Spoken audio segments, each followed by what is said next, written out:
ಹೋಳಕಾಷ್ಟಮಿ ಎಂದರೇನು? ಹೋಳಿಕಾ ದಹನದ ಪೌರಾಣಿಕ ಕಥೆ. ಹೋಳಕಾಷ್ಟಮಿ ಯಾವಾಗ ಆರಂಭ, ಯಾವಾಗ ಅಂತ್ಯ? ಈ ದಿನ ಮಾಡಬೇಕಾದ ಪೂಜೆ ಮತ್ತು ನಿಯಮಗಳು, ಮಕ್ಕಳಿಗೆ ಏನು ಮಾಡಿಸಬೇಕು, ಏನು ಮಾಡಿಸಬಾರದು, ಈ ದಿನದ ಶುಭ ಫಲಗಳನ್ನು ಕೊನೆಯವರೆಗೂ ವಿಡಿಯೋ ನೋಡಿರಿ, ಏಕೆಂದರೆ ಮಕ್ಕಳ ಬಗ್ಗೆ ಹೇಳುವ ವಿಷಯ ತುಂಬ ಮುಖ್ಯವಾಗಿದೆ. ನಮ್ಮ ಚಾನಲ್ಗೆ ಹೊಸದಾಗಿ ಬಂದಿರುವ ಎಲ್ಲರಿಗೂ ಹಾರ್ದಿಕ ಸ್ವಾಗತ. ನೀವು ಇನ್ನೂ ನಮ್ಮ ಚಾನಲ್ ಸಬ್ಸ್ಕ್ರೈಬ್ ಮಾಡಿಲ್ಲ ಅಂದರೆ ದಯವಿಟ್ಟು ಈಗಲೇ ಸಬ್ಸ್ಕ್ರೈಬ್ ಮಾಡಿ, ಏಕೆಂದರೆ ನಿಮ್ಮ ಸಬ್ಸ್ಕ್ರೈಬ್ ನಮಗೆ ಪ್ರೇರಣೆ. ವಿಡಿಯೋ ಇಷ್ಟವಾದರೆ ಲೈಕ್ ಮಾಡಿ ಮತ್ತು ನಿಮ್ಮ ಸ್ನೇಹಿತರು, ಕುಟುಂಬದವರಿಗೆ ಶೇರ್ ಮಾಡಿ.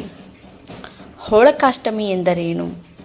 ಹೋಳಕಾಷ್ಟಮಿ ಅಂದರೆ ಫಾಲ್ಗುಣ ಮಾಸದ ಕೃಷ್ಣ ಪಕ್ಷದ ಅಷ್ಟಮಿ ತಿಥಿ. ಈ ದಿನವನ್ನು ಹೋಳಿಕಾ ದಹನ, ಅಧರ್ಮ ನಾಶದ ದಿನ, ದುಷ್ಟಶಕ್ತಿಗಳ ಅಂತ್ಯದ ದಿನ ಎಂದು ಕರೆಯುತ್ತಾರೆ. ಹೋಳಿಕಾಷ್ಟಮಿ ದಿನದಿಂದ ಕೆಟ್ಟ ಸಮಯ ಮುಗಿದು ಒಳ್ಳೆಯ ಕಾಲ ಆರಂಭವಾಗುತ್ತದೆ ಎಂದು ಶಾಸ್ತ್ರಗಳು ಹೇಳುತ್ತವೆ. ಹೋಳಕಾಷ್ಟಮಿ ಯಾವಾಗ ಆರಂಭ, ಯಾವಾಗ ಅಂತ್ಯ? ಜಾಗ್ರತೆ ವಹಿಸಬೇಕಾದ ಮೊದಲ ದಿನ ಫೆಬ್ರವರಿ 24, 2026 ಜಾಗ್ರತೆ ವಹಿಸಬೇಕಾದ ಕೊನೆಯ ದಿನ ಮಾರ್ಚ್ 3, 2026. ತಿಥಿಯ ಪ್ರಕಾರ ನೋಡುವುದಾದರೆ ಅಷ್ಟಮಿ ತಿಥಿ ಆರಂಭ ಇಂದಿನ ದಿನರಾತ್ರಿ, ಅಷ್ಟಮಿ ತಿಥಿ ಅಂತ್ಯ ಮುಂದಿನ ದಿನರಾತ್ರಿ. ಆದರೆ ಹೋಳಿಕಾ ದಹನ ಸಾಮಾನ್ಯವಾಗಿ ಸಂಜೆ ಸಮಯದಲ್ಲಿ ಮಾಡಲಾಗುತ್ತದೆ. ಪ್ರತಿ ವರ್ಷ ತಿಥಿ, ಸಮಯ, ಮುಹೂರ್ತ ಬದಲಾಗುತ್ತೆ. ಆದ್ದರಿಂದ ಆ ವರ್ಷದ ಸ್ಥಳೀಯ ಪಂಚಾಂಗ ನೋಡಿ ಹೋಳಿಕಾ ದಹನ ಸಮಯ ನಿಗದಿ ಮಾಡಬೇಕು. ಪೌರಾಣಿಕ ಕಥೆ ನೋಡುವುದಾದರೆ ಪ್ರಹ್ಲಾದ ಮತ್ತು ಹೋಳಿಕಾ ಒಂದು ಕಾಲದಲ್ಲಿ ಹಿರಣ್ಯಕಶಿಪು ಎಂಬ ಅಸುರ ರಾಜನು ಇದ್ದ. ಅವನ ಮಗ ಪ್ರಹ್ಲಾದ ವಿಷ್ಣು ಭಕ್ತನಾಗಿದ್ದ. ತಂದೆಯೇ ಆದರೂ ಹಿರಣ್ಯಕಶಿಪುವಿಗೆ ಈ ಭಕ್ತಿ ಸಹಿಸಲಿಲ್ಲ. ಅವನು ಪ್ರಹ್ಲಾದನನ್ನು ಕೊಲ್ಲಲು ಹಲವಾರು ಪ್ರಯತ್ನ ಮಾಡಿದ. ಆಗ ಅವರ ಸಹೋದರಿ ಹೋಳಿಕಾ ಅಗ್ನಿಯಲ್ಲಿ ಸುಡದ ವರ ಹೊಂದಿದ್ದಳು. ಹೋಳಿಕಾ ಪ್ರಹ್ಲಾದನನ್ನು ಮಡಿಲಲ್ಲಿ ಕುಳ್ಳಿರಿಸಿ ಅಗ್ನಿಗೆ ಪ್ರವೇಶಿಸಿದಳು. ಆದರೆ ಏನಾಯಿತು? ಭಕ್ತ ಪ್ರಹ್ಲಾದ ಉಳಿದ, ಹೋಳಿಕಾ ಸುಟ್ಟು ಹೋದಳು. ಇದರಿಂದ ನಮಗೆ ಏನು ಪಾಠ ಎಂದರೆ, ಧರ್ಮ ಯಾವತ್ತೂ ಗೆಲ್ಲುತ್ತದೆ. ಭಕ್ತನನ್ನು ದೇವರು ಕಾಪಾಡುತ್ತಾನೆ, ಅಧರ್ಮ ನಾಶವಾಗುತ್ತದೆ ಎಂದು ಹೇಳಬಹುದು. ಹೋಳಿಕಾ ದಹನದ ಆಧ್ಯಾತ್ಮಿಕ ಅರ್ಥ ಏನೆಂದರೆ, ಹೋಳಿಕಾ ದಹನ ಅಂದರೆ ಕೇವಲ ಬೆಂಕಿ ಹಚ್ಚೋದು ಅಲ್ಲ, ನಮ್ಮೊಳಗಿನ ಕೋಪ, ಅಹಂಕಾರ, ದ್ವೇಷ, ಕೆಟ್ಟ ಚಿಂತನೆ ಇವೆಲ್ಲವನ್ನು ಬೆಂಕಿಗೆ ಅರ್ಪಿಸುವ ದಿನ ಎಂದು ಹೇಳಬಹುದು. ಈ ದಿನ ಮನಸ್ಸಿನಲ್ಲಿ ಹೇಳಬೇಕು, ನನ್ನೊಳಗಿನ ಎಲ್ಲ ಕೆಟ್ಟ ಗುಣಗಳು ನಾಶವಾಗಲಿ.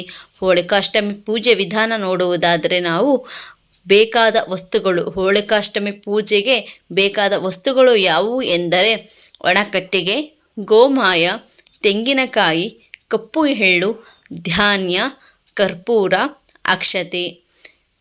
ನಂತರದಲ್ಲಿ ಪೂಜೆಯ ಕ್ರಮ ವಿಧಿವಿಧಾನ ನೋಡುವುದಾದರೆ ಸಂಜೆ ಹೋಳಿಕಾ ಸ್ಥಳಕ್ಕೆ ಹೋಗಿ ಗಣಪತಿ ಪ್ರಾರ್ಥನೆಯನ್ನು ಮಾಡಿ ಹೋಳಿಕಾದೇವಿಯನ್ನು ನೆನೆಸಿ ತೆಂಗಿನಕಾಯಿ, ಎಳ್ಳು ಅರ್ಪಿಸಿ ಬೆಂಕಿಗೆ ಪ್ರದಕ್ಷಿಣೆ ಮಾಡಿ ಮನೆಯವರ ಕ್ಷೇಮಕ್ಕಾಗಿ ಪ್ರಾರ್ಥಿಸಿ. ಈ ಪೂಜೆಯಿಂದ ದೃಷ್ಟಿದೋಷ ಕಡಿಮೆ, ಮನೆಯಲ್ಲಿ ಶಾಂತಿ, ಸಂಕಷ್ಟ ನಿವಾರಣೆಯಾಗುತ್ತದೆ.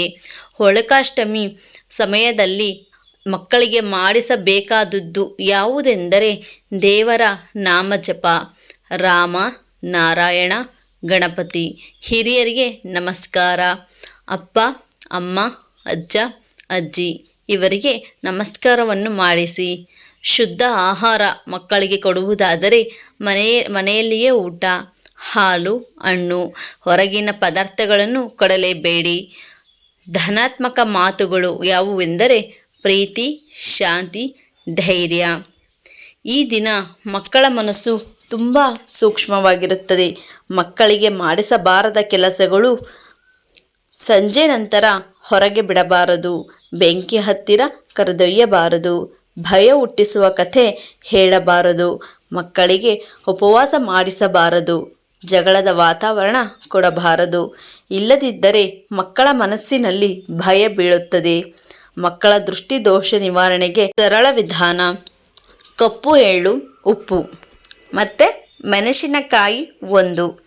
ಮಕ್ಕಳ ಮೇಲೆ ಕಪ್ಪು ಎಳ್ಳು ಮತ್ತು ಉಪ್ಪು, ಮೆಣಸಿನಕಾಯಿ 1 ಈ ಮೂರನ್ನು ತೆಗೆದುಕೊಂಡು ಮಕ್ಕಳ ಮೇಲೆ 3 ಬಾರಿ ತಿರುಗಿಸಿ ಹೋಳಿಕಾ ಬೆಂಕಿಗೆ ಹಾಕಬೇಕು. ಈ ಕೆಲಸವನ್ನು ಹಿರಿಯರು ಮಾತ್ರ ಮಾಡಬೇಕು. ಈ ದಿನ ಎಲ್ಲರೂ ಮಾಡಬಾರದ ಕೆಲಸಗಳು ಜಗಳ, ಸುಳ್ಳು, ಶಾಪ, ಸಾಲ ಕೊಡುವುದು, ನಕಾರಾತ್ಮಕ ಮಾತುಗಳನ್ನು ಆಡುವುದು.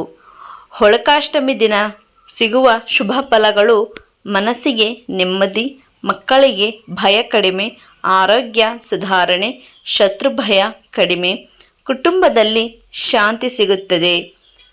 ನಿಮ್ಮ ಮಕ್ಕಳಿಗೆ ಯಾವ ಕೆಲಸಗಳನ್ನು ಮಾಡಿಸಬೇಕು, ಯಾವ ಕೆಲಸಗಳನ್ನು ಮಾಡಿಸಬಾರದು ಎಂದು ಹೇಳಿದ್ದೇನೆ.